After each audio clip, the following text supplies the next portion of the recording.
As an assumed superfood, kefir is often shrouded in myths and legends, and while some of them are based on scientific facts, others are a result of ignorance and exaggeration. This article will draw a clear line between real scientific facts and myths. No metal should enter into contact with kefir. Fact. Indeed, the prolonged contact of kefir's acids with some metals could lead to chemical reactions that could harm the microorganisms of kefir. That's especially true for household utensils and cutlery made of aluminum, copper, silver, or iron. So, to handle your kefir, you'd better not use kitchenware made of these metals. Myth versus reality. However, this does not apply to stainless steel, the metal used to make most household utensils and kitchenware. Thanks to the presence of chromium in the alloy, stainless steel is considerably less reactive to acids. Besides making it resistant to corrosion, it also makes it perfectly unreactive and safe for kefir. While you should still avoid using household utensils made of raw aluminum, copper, silver, or iron, stirring your kefir with a tablespoon, usually made of stainless steel, will not harm your kefir in any way. Kefir grains should be rinsed at each milk change. Fact. The slimy substance that usually surrounds the kefir grains after you strain them out of your brew is called kefirin. That's a polysaccharide naturally secreted by the bacteria in kefir grains, creating for them a friendly environment. This slimy substance also acts as a sort of antifreeze that prevents kefir grains from freezing if you put them in the freezer. Kefirin is not any kind of mold, or a product of putrefactive processes, and is not harmful in any way. Quite the opposite, it is a beneficial substance creating a suitable living environment for the grains of kefir. Kefir grains need kefirin for their living, and when you wash it off you only force them to rebuild it. Myth versus reality. Many kefir users find this slimy substance disgusting and advise rinsing the grains to get rid of this unpleasant slimy stuff. While rinsing kefir grains and removing their kefirin would do no real harm, it will only slow down the fermentation process until the kefir grains regenerate their new layer of kefirin. So, if you still find kefirin too slimy or disgusting, you may rinse your grains with non-chlorinated water without hurting them, but this will only force kefir grains to rebuild their layer of kefirin. That would be nothing but a waste of time and energy. The best kefir is made with raw, unpasteurized milk. Fact. Unpasteurized milk can be dangerous. As simple as that. It may contain extremely hazardous bacteria like Brucella, E. coli, Listeria, Salmonella, and even Bacillus anthracis, causing anthrax.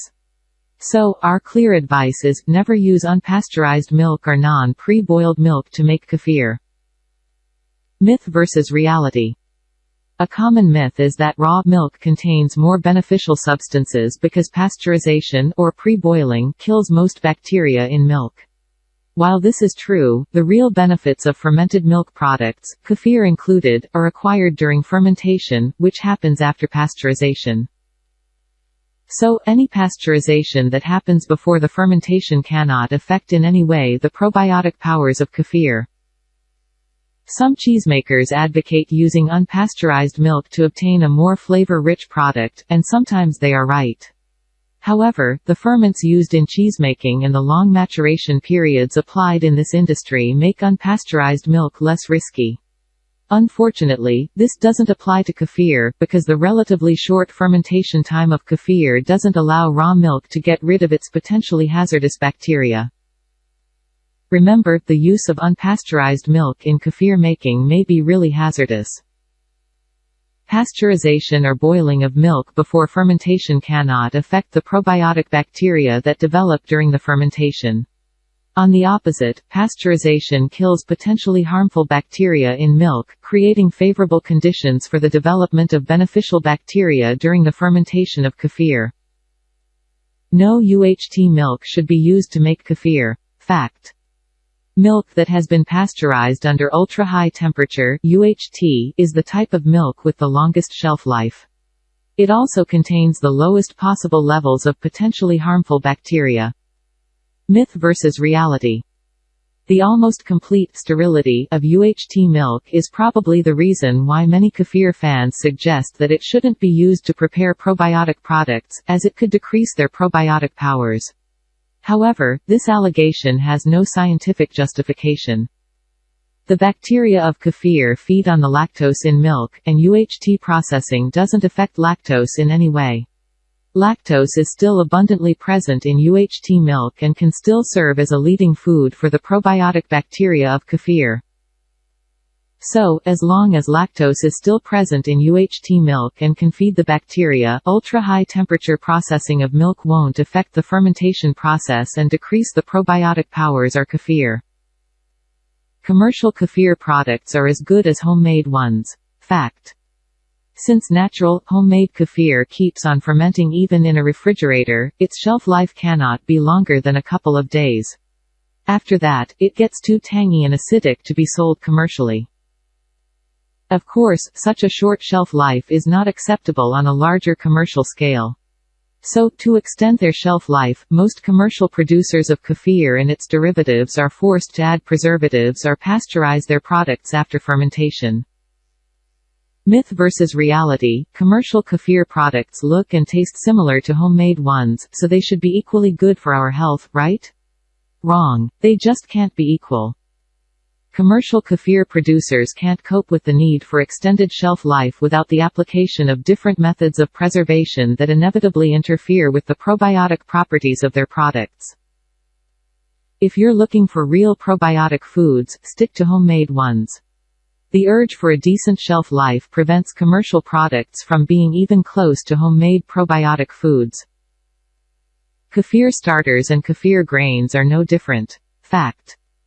Commercial kefir starters, aka kefir starter cultures, are powdery substances composed of lyophilized or freeze-dried kefir extracts. They should normally contain the same range of probiotic bacteria kefir grains have, but they rarely do. Moreover, kefir starters are intended for single use.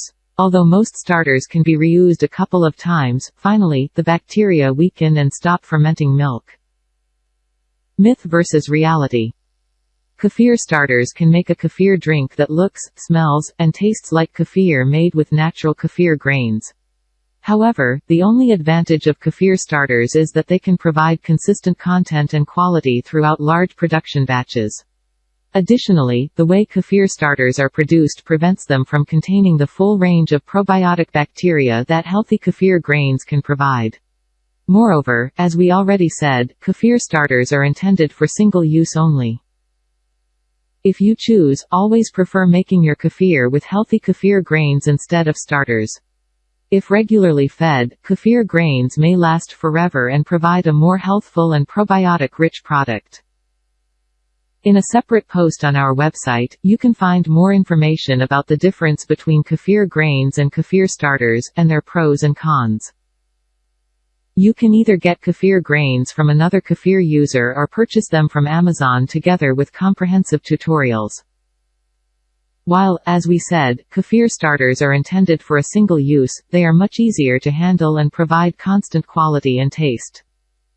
Kefir can cure diseases and can replace drugs. Fact. Kefir is undoubtedly a potent probiotic drink that has a myriad of positive effects on human health. Kefir can be a valuable dietetic addition to the treatment of severe diseases like colitis, ulcers, diabetes, and even cancer. Kefir has proven positive effects in controlling cholesterol, decreasing blood pressure and blood sugar levels, and preventing heart attacks and strokes. However, kefir is just a food, not a medication. Kefir can support but cannot replace medications. Myth versus reality. The benefits of kefir for our health and well-being are undeniable but often exaggerated and shrouded in myths and legends. While the anti-carcinogenic effects of kefir are well studied and proven, we should not expect to fight cancer by just drinking kefir. While the positive effects of kefir in preventing heart attacks and decreasing blood pressure are undeniable, if you have a heart attack, please call 911. At this stage, drinking kefir won't help. Briefly, kefir is undeniably a valuable addition to almost any medical treatment, but it will never replace it.